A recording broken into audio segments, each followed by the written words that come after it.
Okay, so before we get started, it's very important to stay organized whenever you start a new project. What I generally recommend is to have a sort of a folder structure to work with. I have my own folder structure, which you can download. If you already have downloaded all of the files, it should be there, so you can start working in that. And I recommend you check out this video, which explains this folder structure and some of the pipeline tools that I will be using during this tutorial. Again, all these things will be in the downloads if you've already downloaded everything. But this video, you can watch it on timvanhelsdinger.com/vfx-folder structure, and then you will be able to get to this video. And I recommend you watch this because that's the folder structure we'll be using during this entire course. Anyway, so let's configure this. So we have our folder here. Let's give this a name.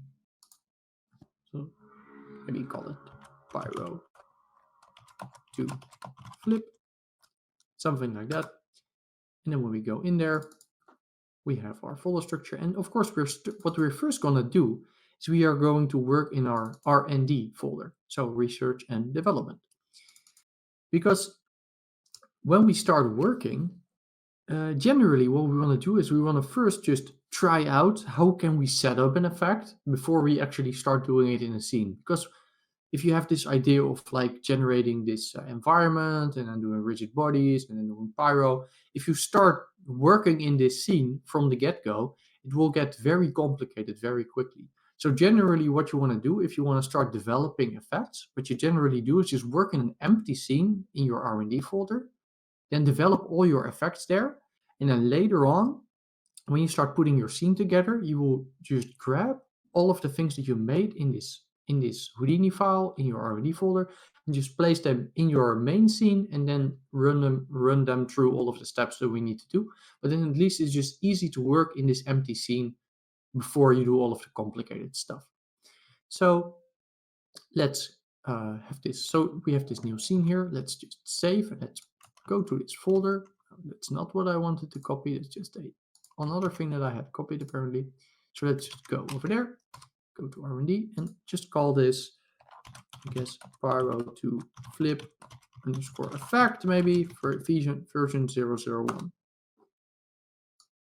And I am not going to use my shot parameters, I think, for this one, because we are just going to do some simulations for this, just to test out this effect. We don't really have to do any renders for this. I guess we could maybe add it later, but for now, let's just keep it like this. You know what? Maybe we will just add it in there anyway. So just to stay consistent. So let's go to our base thing. Let's paste the path in there. Always saying that you should stay consistent, and I almost don't do it myself. So just so Pyro to flip. Shot R&D. Okay, so that's fine. So then now everything should be configured. Right, so with that out of the way, let's just do a simple pyro sim from the shelf tool and then start building out our effect.